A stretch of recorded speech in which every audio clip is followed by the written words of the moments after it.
Out on the trail today on Monday for the first time in a minute. Over a week, close to 2 weeks I haven't been out here. And I think this is partly why.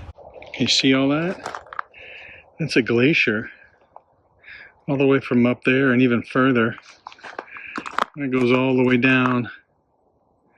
And the thing with that glacier is a glacier's made of ice. That's not snow. I need those boots that have all those spikes on them. Like cleats, but like track spikes. I need my track shoes out here. Or whatever those hiking guys use. Clamp-ons, I think. They clamp on those spikes. So I don't slip. It's not a breeze in the sky.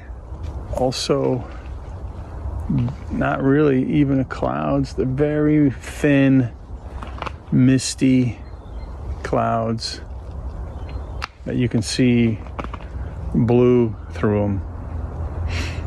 And it's sunny and it's quiet and peaceful, but it is a glacier and it's just too dangerous for me to walk my normal walk down there because all that is slippery. And you know, I just turned in my Gen X years. Yesterday was my birthday, so I'm starting to get up into more advanced Gen X years. I don't want to fall, but anyway, yeah, it's a warm degrees out for a cold day. It's not cold really. I'm not wearing my middle jacket, just a hoodie and my marmot. The marmot, that spells marmot. Whatever. But yeah, I think I'm gonna stop and turn around and abort my walk because I'm not prepared for glacial climbing, I guess, or hiking, a glacial hike at a glacial pace. It's not fun when you got to go at a glacial pace, which is a really slow pace. It's not a slippery pace. They don't say it because it's a slippery speed. It's because it's a super slow one. Because glacials move really slow because they're so heavy. Even though they're made of ice and they're slippery, I don't know why, but you know, it's not fun to hike at a glacial pace. It's too slow. And it is dangerous. I haven't slipped yet, but you know, that's just a matter of time.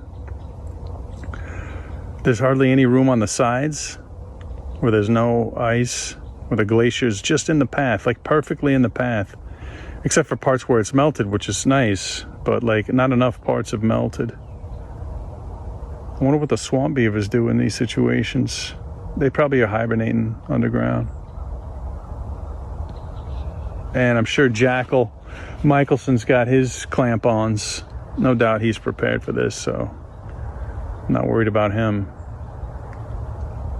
I'm just worried about myself. So I'm just going to stick around here for a minute, talk for a minute, and then go navigate the glacier back. And this time I'm not going to go up the hill because that was the most dangerous. Because that's where the glacier starts, on the hill, where it's too shady for the sun to have melted it, I guess, over the weekend when it started to finally warm up after a century of ice and cold. Or at least January and most of February. Feels like a century, my goodness. But yeah, and it's a slope, so I didn't almost fall, but yeah, I'm not making that trek back up that hill. So I'm gonna go straight all the way through to the street where there's definitely where the glacier ends. There's a woodpecker. Or that could be a swamp beaver. They don't usually, they don't go that fast. And they don't really yeah, that's a woodpecker. They don't peck their trees down. You know, they saw them down with their claws. But when they go in at the beginning, they hammer at it a little bit to get a purchase with the claw in the tree bark. And then they start sawing it, so it doesn't really sound like knocking. But when they're trying to get purchase, especially in cold days, it kind of sounds like a slow woodpecker. Like if a woodpecker was at a glacial pace, it would be like, that would be a swamp beaver sound. So like, yeah, it just, I haven't heard a woodpecker in a long time. I guess it makes sense. There's a lot of wood out here, trees and whatnot. So they peck away. I don't know why they like to eat so much wood. Anyhow, yeah, so it's nice. It's nice to be outside. It's very not breezy at all. There's not a breeze in the sky. Which, you know, on a cold day is a good thing, because it just makes it colder. I did dress appropriately too. I knew it was going to be warmer, so I didn't put on my skivs. So no long johns, and not that middle coat and the lighter hat. And it's a good call. Even though I haven't been exerting myself much, I feel like I still would not be perspirating too hard with this gear that I'm wearing. It's good, which was the goal. But to be warm enough to go out in it, which I didn't know until I went out in it, and now I know. It was a good guess. I made a good guess. Sometimes I make good guesses with my layers. I'm not a professional clothes layerer. I didn't go to that school. So it's more amateurish. But I made a good guess. Yeah, the birds are floating around. You can hear that? Probably not, but I can. I wish it's too fast to count, but I wonder if it's the same number of knocks every time. It's like a little woodpecker machine gun. Brrr, brrr. It seems like it might be the same number. No, it's definitely, that one was longer. All right, so I'm gonna do this. Check it out. Like, watch. See, this is all hard ice right here. See, I'm sliding. So what I should do is go over there. And instead, I'm gonna go over here if I can make it. This is all hard. If I fall, I'm gonna go down hard. All right. Now I walk on the side until it's too brushy, until the bush starts to encroach on the trail. Or really, the trail's encroaching into the bush. That's how trails work. I did my reading. And yeah, I'm gonna walk on the side here until I get too close to the bush, because, you know, it's the bush. It's all kinds of little creatures that you can't even see in the bush. Even in the wintertime, you don't want them grabbing onto your clothes and taking them inside, and all of a sudden you got bush creatures in your house. You don't want that. I don't want that. I mean, you might want it. I don't know why anyone would want it. There's weird bacterias and ticks. Like the winter tick is a nightmare. They're like moths. Those clothes moths I was talking about the other day. And I don't know where they come from, but they're hard to get rid of unless you get mothballs, and I'm not getting mothballs. I hate mothballs. I hate mothballs more than moths do. You want to get rid of me? Put out the mothballs, and you won't see me again. So the winter ticks are just like that, but you got no solution.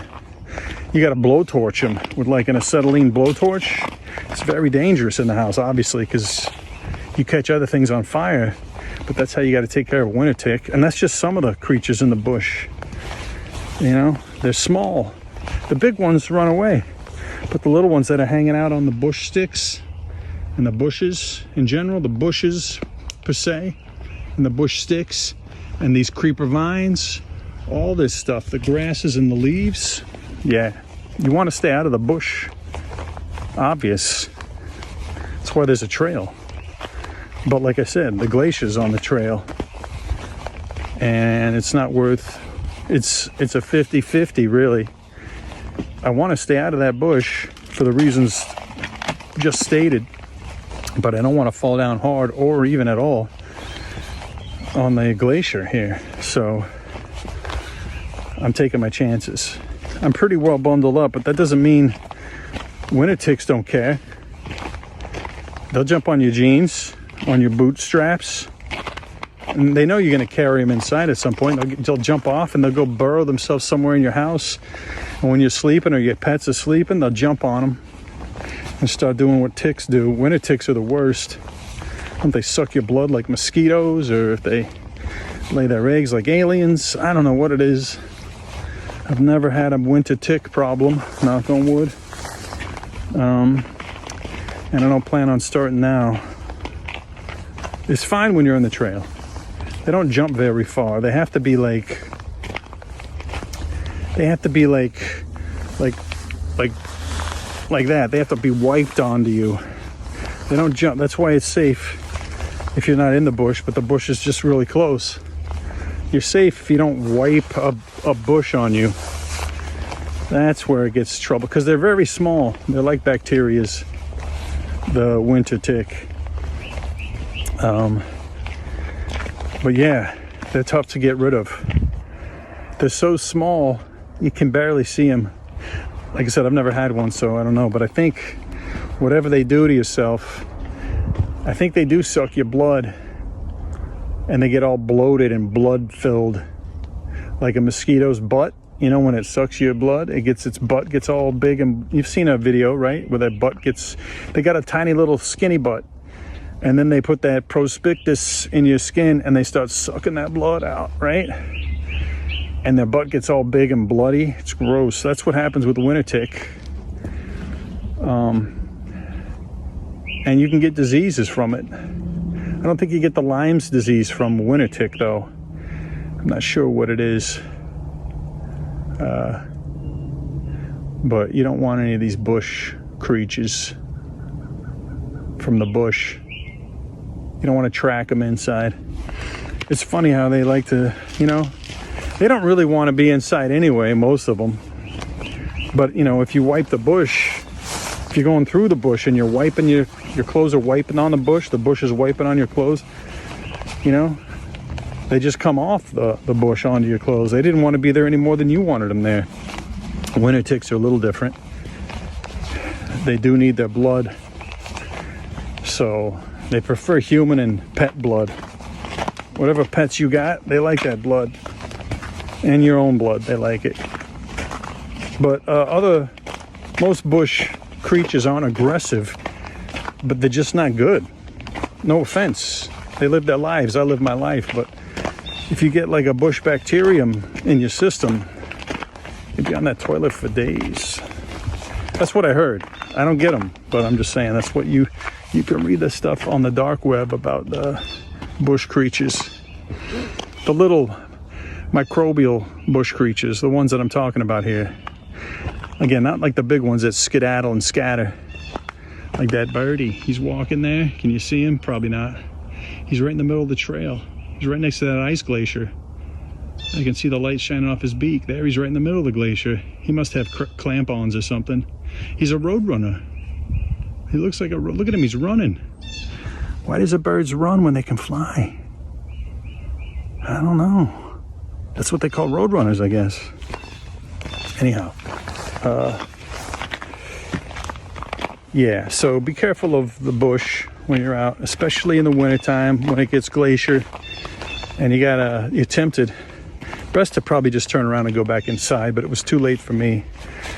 So you get tempted to go towards the bush for personal safety, but it's an oxymoron because the bush isn't personally safe either for your person, as previously mentioned.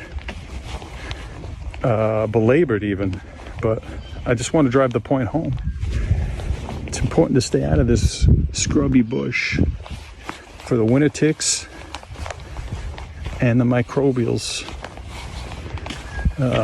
Yeah, I'm feeling pretty good because I got industrial strength jeans. You can see they've been in the industry. These jeans, see, they're all torn up and ripped up, but they're rugged because they've been in the industry for a long time. And even in spite of that long time, they've only been ripped up a little bit. You can tell they're industrial jeans. They've been in the industry. So that's pretty good. And these boots are like concrete boots. They're made of concrete. They feel like they're made of concrete. They're not. That would be silly. But no winter ticks are getting in is what I'm saying. And I just gotta, I guess I gotta scan myself when I go inside. When I get home. I got to turn off all the lights and get one of them black lights and scan for winter ticks, because they have a particular shade of a color.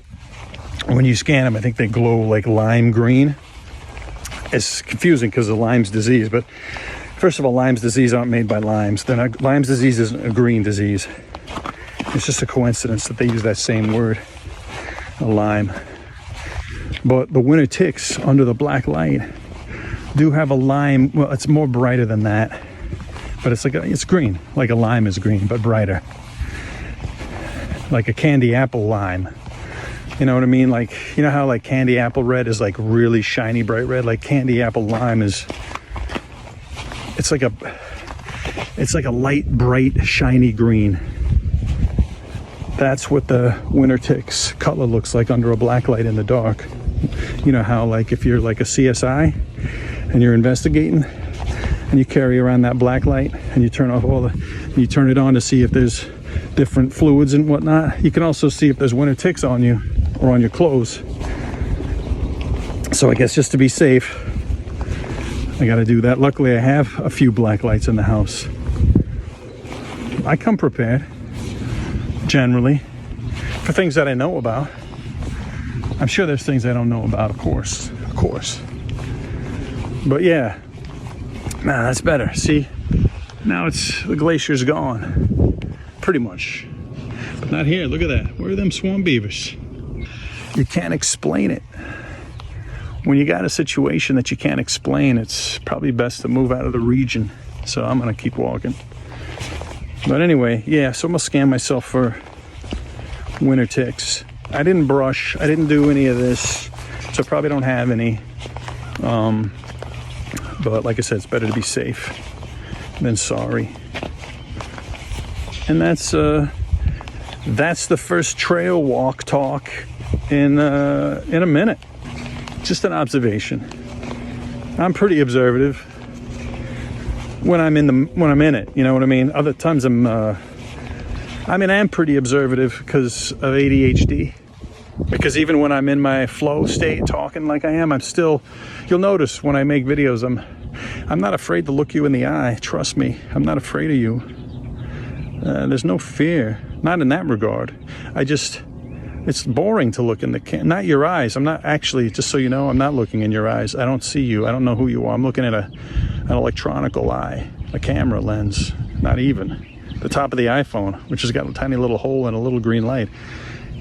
Right? It's not very exciting. Yeah, you can see in my videos I look around a lot because I'm always on alert, but I don't feel tense or anxious. It's just I got my head on a swivel, right? I'm always checking my 6. Not for security, mostly just for and I'm not bored talking to you. It's just my mouth and my eyes aren't attached. I mean, they're both in my face, hopefully, right? You hope so. But I can talk and look at things and scan the zone, right? And still keep a coherency, if you will. Certainly an expressivist expression can be sustaining those. Here comes a truck. That's a big, that's not that big. It's like a 9-wheeler. It's like a 10-wheeler. It's not quite an 18-wheeler, but it's bigger than a 4-wheeler. That's like a 10-wheeler truck. It doesn't have those extra wheels and that extra long trailer. And he can't sleep in it. I mean, he could, but he doesn't have a bed in it. It's not one of those cabs with the extendo cab with the super bed. You know those trucks, those long haul trucks that truck drivers drive? They sleep in those trucks. There's a bed in that truck, in a lot of them. This one doesn't have one. You could just tell. There's no room for it. Anyway, he just drove by. I don't know where he goes. Apparently there's truck drivers down here. Interesting to note. Should be good to note. Now it's breezy out here. I hope it's not too distracting. This video's got to end soon at some point. Oh, there's another woodpecker. Anyway, all right, team. That's the safari for today. Watch yourself with the winter ticks. Stay out of the bush.